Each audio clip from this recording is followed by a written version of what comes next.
Hi, I'm Trey, and I've been a student employee at the UO for 1 year.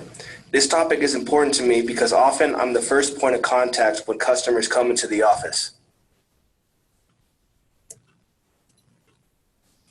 Customer service is the act of taking care of the customer's needs by providing professional, helpful, and high-quality service throughout the interaction.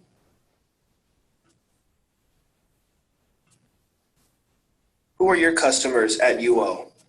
Depending on the department you work in and the role, your customers could be faculty and staff, students, prospective students and families, alumni and donors, the public, just about anybody.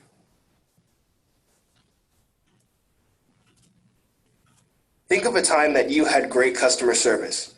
What stood out to you? Were there any behaviors that you would want to imitate? Did you think of some of these good customer service behaviors? Promptness, completing the request in a timely manner. Politeness, saying hello, good afternoon, and thank you very much are part of good customer service. For any department, using good manners is appropriate. Professionalism, all customers should be treated professionally and with respect.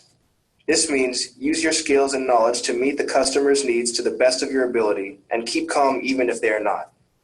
Personalization, ask questions to understand what they really need so that you can provide personalized support.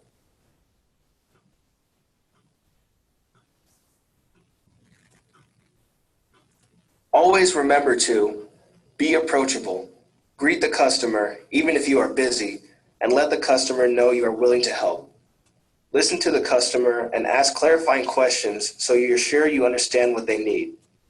Assist the customer to the best of your ability, and if you are not sure how to do that, solicit help from your supervisor or coworkers. Address them as they leave by saying thank you for coming in or wishing them a good day. If a customer becomes angry and you don't feel equipped to handle it, ask your supervisor for assistance. Here are a few helpful tips to be prepared to succeed in customer service. Acknowledge every visitor that comes into your office in a friendly way. Ask how you can help them. Have commonly used resources available. For example, commonly requested phone numbers and/or department information. If you don't understand the customer's question or situation, ask them questions to clarify your understanding. Try not to make assumptions about what the customer is asking. Know the experts. Who are the people that can help you assist customers when a problem arises that you don't know how to solve? Don't be afraid to say, I don't know, but I can find out for you. Consult the experts and follow up with the customer. It's better to hold off on giving information than giving the wrong information. Be accountable for customers you assist. If you tell a customer that you will get back to them, be sure to follow through in a timely manner. If you are unable to get back to the person during your shift, pass along the details of the situation to your supervisor or fellow coworkers so they can follow up. Do not give out personal information, for example, personal phone numbers, personal whereabouts or shifts, home or campus address, of staff, students, or student staff. Here are some reminders of friendly and helpful responses, in person or on the phone. I'll find out. If you're not sure how to respond to a customer, instead of saying, I don't know, tell them you will find out for them. Here's what I can do. Try to help the customer as best as you can and let them know what you can do for them, not what you can't do for them. Let me find the right person who can help you. If you know who can help them with their questions, let them know where they can be found in the building, or if you're on the phone, give them their name and number and transfer them to the person who can help. I see how that would be frustrating. Always have empathy for a customer who is frustrated or unhappy. Do the best you can to make the situation better by acknowledging their feelings and work hard to improve their experience. Welcome. I'll be with you in just a moment.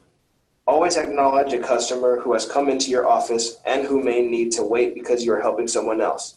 A simple greeting can set the stage for a positive interaction.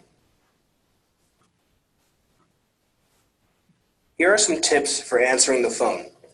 Don't forget to smile.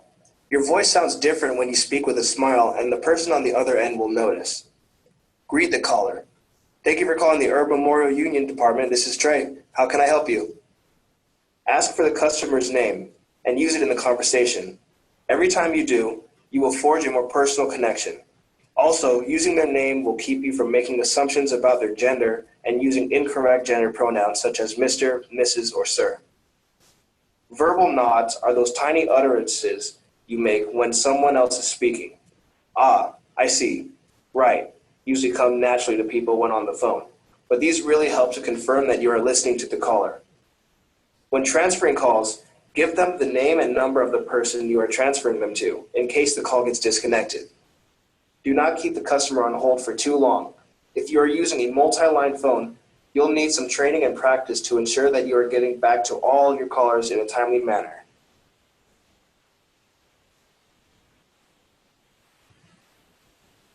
Emailing can be a form of communication in customer service. Here are some common email mistakes to avoid. When communicating by email, you should start with a greeting as though you were speaking with someone in person. In addition to the risk of coming across as rude, emails without a greeting are more likely to get marked as spam. Your subject line should briefly state the purpose of your email so that the recipient knows what to expect. The best way to ensure that your email is read is to use a subject line that is clear, concise, and highlights the relevant and key points of what you want your reader to know. To avoid sending your email before you're ready, add the recipients after you have finished composing your message. You forgot to add an attachment to your email and now have to follow up with a second email. To avoid this mistake, attach the document first and open it to ensure it's the correct version. Carefully consider who you want your audience to be before hitting the Reply All button. Select the action that is most appropriate for your message. Or, another kind of mistake is to email the wrong person. Remember to carefully review the list of recipients you have selected before you hit the send button. Keep in mind that your email may be read by someone who was not the intended reader because people forward things on. So it's better to keep your emails professional.